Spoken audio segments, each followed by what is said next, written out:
मुरादाबाद के ताजपुर में आयोजित पीडीए महापंचायत में राज्यसभा सांसद जावेद अली खान, देहात विधायक हाजी नासिर कुरैशी, कमाल अख्तर सहित समाजवादी पार्टी के कई नेता मौजूद रहे। कार्यक्रम में मुरादाबाद सांसद रुचि वीरा की गैर मौजूदगी चर्चा का विषय बनी रही। रुचि वीरा ने कहा कि उन्हें महापंचायत की कोई सूचना या निमंत्रण नहीं मिला था, अन्यथा वह आवश्यक शामिल होती। वहीं असदुद्दीन ओवैसी की पार्टी AIMIM के प्रदेश सचिव हाजी वकील रशीद ने सपा नेतृत्व पर निशाना साधते हुए पार्टी में गुटबाजी और महिला विरोधी सोच के आरोप लगाए। उनके बयान से स्थानीय राजनीति में नई चर्चा शुरू हो गई।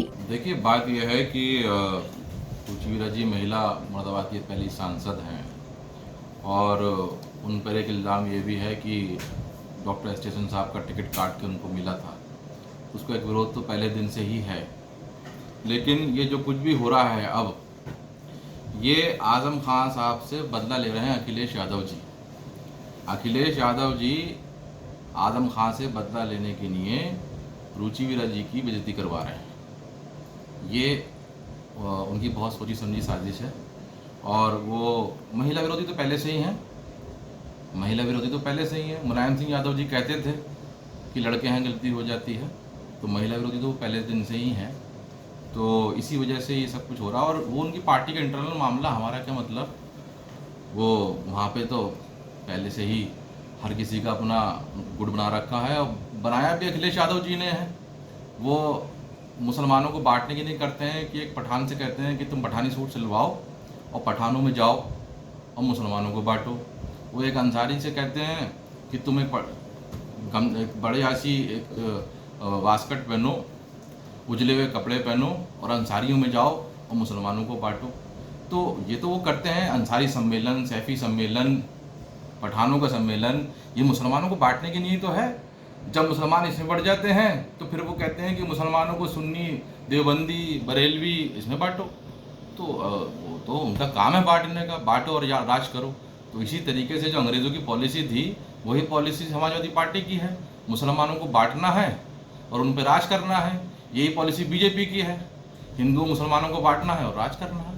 बहुत ही सिंपल सा फॉर्मूला है, सब लोग अपना रहे हैं। विधानसभा चुनाव नज़दीक है, समाजवादी पार्टी लगातार पीडीए मजबूत कर रही है। वहीं इस मामले में जब सांसद रुचि वीरा से बातचीत की गई तो उन्होंने कहा, ना तो मुझे बताया गया था, ना प्रोग्राम का पता था, मुझे बताते तो मैं ज़रूर जाती।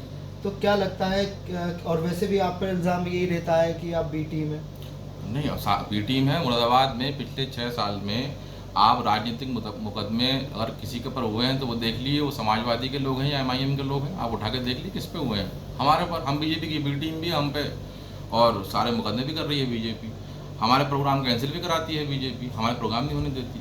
दूसरी बात, वो उनका इंटरनल मैटर है, वो सांसद महोदया क्या कहती हैं या जो उधर दूसरे लोग हैं। बात यह है कि पीडीए की मीटिंग मुसलमानों में क्यों हो रही है? भाई, पीडीए की मीटिंग करनी है, लाइन पार जाके करिए ना। आप रामगंगा विहार में करिए। आप जिनको कह रहे हैं कि बहुसंख्यक समाज में जहर फैल गया है, उन्हीं के नेता तो कह रहे थे कि बहुसंख्यक समाज में बीजेपी ने जहर फैला दिया है। तो वो जहर आप मुसलमानों में आके मीटिंग करके थोड़ी खत्म। मुसलमानों को जहर नहीं है। मुसलमान तो भारत देश के हर नागरिक से मोहब्बत करता है, चाहे हिंदू या मुसलमान हो। लेकिन उनके मुताबिक जो हिंदू भाइयों में जहर फैला दिया है, तो वो जहर तो लाइन पार जाकर निकलेगा ना। तो पीडीए की मीटिंग लाइन पार करिए, बुद्धि विहार में करिए, रामगंगा विहार में करिए, यहाँ जाके करिए आप मीटिंग। आप मुसलमानों में क्या कर रहे हैं मीटिंग आकर पीडीए की? आगामी चुनाव नज़दीक है, AIM पार्टी कितनी मजबूत है उत्तर प्रदेश में? MIM की तो पूरी तैयारी है। हमारे माननीय प्रदेश अध्यक्ष शौकत अली साहब ने ऐलान कर दिया था कि हमारी 200 सीटों पर लड़ने की तैयारी है और हमारा संगठन जो है वो ग्राम अध्यक्ष तक और बूथ अध्यक्ष तक पहुँच चुका है। अब ये तो शीर्ष नेतृत्व जो है वो तय करेगा कि हमने जो है वो 200 सीटों पर लड़ना है या गठबंधन में जाना है। जो भी है, हमारे रास्ते गठबंधन के नहीं खुले हुए हैं, वो इसी साहब ने कहा है, माननीय शौकत साहब ने कहा है।